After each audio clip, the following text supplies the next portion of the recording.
প্রিয় চাকরি প্রত্যাশী ভাই বোনেরা, আসসালামু আলাইকুম। আশা করছি সকলে ভালো আছেন এবং সুস্থ আছেন। আপনাদের জন্য আজকে দারুণ একটি চাকরির নিয়োগ বিজ্ঞপ্তি নিয়ে হাজির হয়েছি। সরকারি আবাসন অধিদপ্তরে নিয়োগ বিজ্ঞপ্তি প্রকাশ করা হয়েছে। দর্শক, এটি কত তারিখে থেকে আবেদন শুরু হয়েছে এবং কত তারিখ পর্যন্ত এর আবেদন চলবে, কতটি পদ রয়েছে এবং কতটি ক্যাটাগরি রয়েছে, কি কি যোগ্যতা থাকতে হবে, কত টাকা বেতন রয়েছে এবং কি কি ফ্যাসিলিটিস বা সুযোগ সুবিধা রয়েছে, বিস্তারিত তথ্য আপনাদেরকে জানাবো। তো দর্শক, এখানে কিন্তু সর্বনিম্ন আপনি অষ্টম শ্রেণী পাশে এখানে আবেদন করতে পারবেন এবং বেতন কিন্তু সর্বোচ্চ বেতন রয়েছে 24,680 টাকা। তো দর্শক, চলুন আমরা বিস্তারিত দেখিনি তাদের নিয়োগ বিজ্ঞপ্তিটি। দেখুন, এখানে যে নিয়োগ বিজ্ঞপ্তি প্রকাশ করা হয়েছে সেখানে যে তথ্যটি দেওয়া হয়েছে আপনারা সরাসরি সেখানে দেখুন। এখন গৃহায়ন ও গণপূর্ত মন্ত্রণালয়ে স্বাক্ষরিত এত তারিখে 4 জুন 2025 এর ছাড়পত্র বরাতে সরকারি আবাসন অধিদপ্তর বাংলাদেশ সচিবালয় ঢাকা এর আদর্শ খাতসমূহ তৃতীয় ও চতুর্থ শ্রেণীর শূন্য পদে অস্থায়ী ভিত্তিতে নিয়োগের ভিত্তি নিম্নপদ শর্তাবলী পূরণ সাপেক্ষে বাংলাদেশের প্রকৃত নাগরিকের নিকট হতে দরখাস্তের আহ্বান করা যাচ্ছে। দর্শক, এখানে যে কথাটি বলা হয়েছে, দেখুন এখানে 11টি কিন্তু ক্যাটাগরি রয়েছে এবং পদ কিন্তু রয়েছে 81টি। দর্শক, কি কি ক্যাটাগরিতে কি কি যোগ্যতা থাকতে হবে সেটি দেখুন। প্রথম রয়েছে 60 মুদ্রাক্ষরিক কাম কম্পিউটার অপারেটর, পদ রয়েছে 3টি, গ্রেড রয়েছে কিন্তু এখানে 14তম গ্রেডে 10,200 টাকা থেকে 24,680 টাকা বেতন। এখানে যে শিক্ষাগত যোগ্যতা সেটি হচ্ছে কোনো স্বীকৃত বিশ্ববিদ্যালয় হতে দ্বিতীয় শ্রেণীর স্নাতক বা সমমানের ডিগ্রি, অর্থাৎ এখানে দ্বিতীয় শ্রেণীর স্নাতক বা বিএ পাস অথবা ফাজিল পাশে আপনারা কিন্তু এখানে আবেদন করতে পারবেন। এরপরে বলা হয়েছে কম্পিউটার প্রশিক্ষণপ্রাপ্ত হতে হবে, কম্পিউটার মধ্যক্ষরিক পরীক্ষায় সর্বনিম্ন গতি থাকতে হবে, বাংলায় থাকতে হবে 25 শব্দ এবং ইংরেজিতে 30 শব্দ। মাত্র 25 এবং 30 শব্দ কিন্তু এখানে যারা তারা কিন্তু আবেদন করতে পারবেন। এরপর ষাটলিপিতে অর্থাৎ হস্তলিপিতে এখানে থাকতে হবে 45 শব্দ প্রতি মিনিটে এবং ইংরেজিতে থাকতে হবে 70 শব্দ। এরপরে অফিস সহকারী কাম কম্পিউটার মধ্যক্ষরিক, এখানে 27টি পদ রয়েছে। 16তম গ্রেডে 22,490 টাকা সর্বোচ্চ বেতন।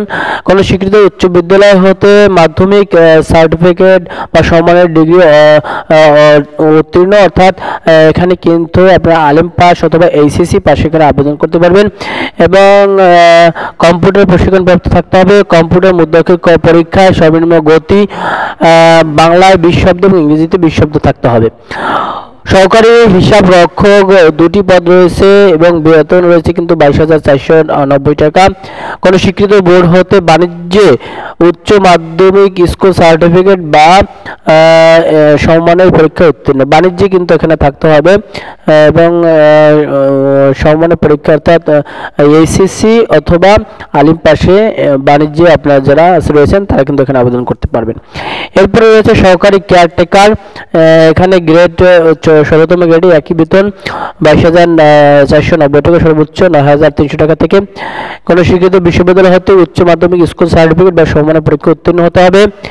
এবং পরবর্তী 5 নম্বর রয়েছে সহকারী উপপরিদর্শক, 2টি পদ রয়েছে। এখানে 2টি পদে 16তম গ্রেডে একই বেতন 22,490 টাকা। এখানে একই শিক্ষাগত যোগ্যতা অর্থাৎ কোনো বিশ্ববিদ্যালয় স্বীকৃত বোর্ড হতে উচ্চ মাধ্যমিক স্কুল সার্টিফিকেট বা সমমানের পরীক্ষা উত্তীর্ণ অর্থাৎ এসএসসি পাশে এখানে আবেদন করতে পারবেন। এরপরে রয়েছে বাবুর্চি, 2টি পদ রয়েছে। 19তম গ্রেডে 20,570 টাকা বেতন। এখানে কিন্তু সর্বনিম্ন অষ্টম শ্রেণী বা জুনিয়র স্কুল সার্টিফিকেটে বা সমমানের পরীক্ষা উত্তীর্ণ এবং বাবুর্চি হিসেবে ন্যূনতম 3 বছরের বাস্তব অভিজ্ঞতা সম্পন্ন সুস্বাস্থ্যের অধিকারী হতে হবে। এরপরে অফিস সহায়ক পদ রয়েছে 9টি, গ্রেড 20তম 20,010 টাকা বেতন। স্কুল সার্টিফিকেট মাধ্যমিক স্কুল সার্টিফিকেট বা সমমানের পরীক্ষায় উত্তীর্ণ অর্থাৎ এসএসসি পাশে কিন্তু এখানে আপনারা আবেদন করতে পারবেন। ও অফিস সহায়ক যারা এখানে বেতন কিন্তু মাত্র 20,010 টাকা। এরপরে রয়েছে নিরাপত্তা প্রহরী অর্থাৎ দারোয়ান, 15টি পদ রয়েছে এখন, এবং বেতন রয়েছে কিন্তু 20,010 টাকা। অষ্টম শ্রেণী বা জুনিয়র সার্টিফিকেট বা সম্মানের পরীক্ষা উত্তীর্ণ এবং সুস্বাস্থ্যের অধিকারী হতে হবে। মালি রয়েছে একটি পদ, এখন বেতন কিন্তু একই, 20,010 টাকা। এখানে কিন্তু অষ্টম শ্রেণী স্কুল জুনিয়র স্কুল সার্টিফিকেট বা সম্মানের পরীক্ষা উত্তীর্ণ এবং সুস্বাস্থ্যের অধিকারী হতে হবে। এরপরে পরিচ্ছন্নতা কর্মী 18টি পদ রয়েছে এবং বেতন রয়েছে কিন্তু দেখা যাচ্ছে 20তম গ্রেডে 20,010 টাকা। অষ্টম শ্রেণী বা জুনিয়র স্কুল সার্টিফিকেট সমমানের পরীক্ষা উত্তীর্ণ এবং সুস্বাস্থ্যের অধিকারী হতে হবে। এরপরে কামরা বাহক, এখানে কিন্তু রয়েছে একটি পদ এবং গ্রেড কিন্তু 20তম গ্রেডে 20,010 টাকা বেতন। অষ্টম শ্রেণী বা জুনিয়র স্কুল সার্টিফিকেট সমমানের পরীক্ষায় উত্তীর্ণ এবং সুস্বাস্থ্যের অধিকারী হতে হবে। দর্শক, এটা হচ্ছে 81টি মোট পদ রয়েছে, 81টি এবং ক্যাটাগরি রয়েছে কিন্তু 11টি। এই হচ্ছে অবস্থা। বেতন, সর্বনিম্ন বেতন কিন্তু এখানে 20,010 টাকা এবং সর্বোচ্চ বেতন কিন্তু দেখতে পাচ্ছি 24,680 টাকা। অষ্টম শ্রেণীর পাশে আবেদন করতে পারবেন, সর্বনিম্ন সর্বোচ্চ এখানে বিএ পাস অথবা ফাজিল পাস যারা, তারা কিন্তু এখানে আবেদন করতে পারবেন।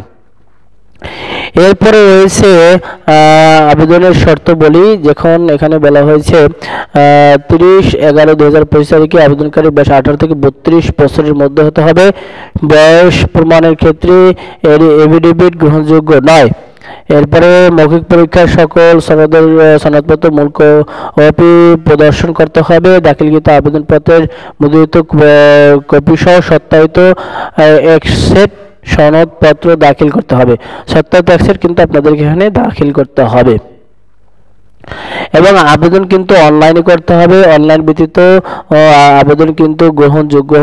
এই দেখুন বলা হয়েছে, এই নিয়োগ বিজ্ঞপ্তি সরকারি আবাসন অধিদপ্তর নিজস্ব ওয়েবসাইটে পাওয়া যাবে এবং আবেদনপত্র অনলাইনে গ্রহণ করা হবে, হার্ড কপিতে গ্রহণ করা হবে না, অর্থাৎ সরাসরি নেওয়া হবে না, শুধু অনলাইনে যারা আবেদন করতে পারবেন। আমরা ভিডিও ডেসক্রিপশনে আপনাদেরকে আবেদনের লিঙ্ক দিয়ে দেবো, আপনারা সেখানে প্রবেশ করে দ্রুত আবেদন করতে পারবেন।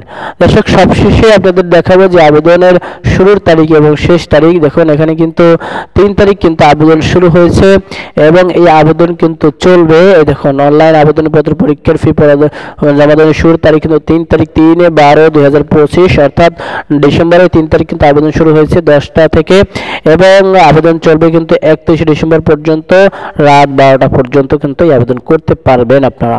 তো দর্শক, এই হচ্ছে আজকের আবেদন নিয়োগ বিজ্ঞপ্তি এবং আপনারা কিন্তু ভিডিও ডেসক্রিপশনে আপনাদেরকে আবেদনের পুরোপুরি লিঙ্ক দিয়ে দেবো, সেখানে আপনারা প্রবেশ করে আবেদন করতে পারবেন সরাসরি এবং সেখানে আপনার বিস্তারিত আরও পড়ে নেবেন কিভাবে কি করতে হবে, সমস্ত কিন্তু সেখানে কিন্তু থাকবে। তো দর্শক, আজকের ভিডিওটি কেমন লেগেছে অবশ্যই কমেন্টস বক্সে জানিয়ে দেবেন এবং আপনি কোথা থেকে দেখছেন সেটা আমাদেরকে জানাতে ভুলবেন না। সকলে ভালো থাকবেন, সুস্থ থাকবেন। আসসালামু আলাইকুম।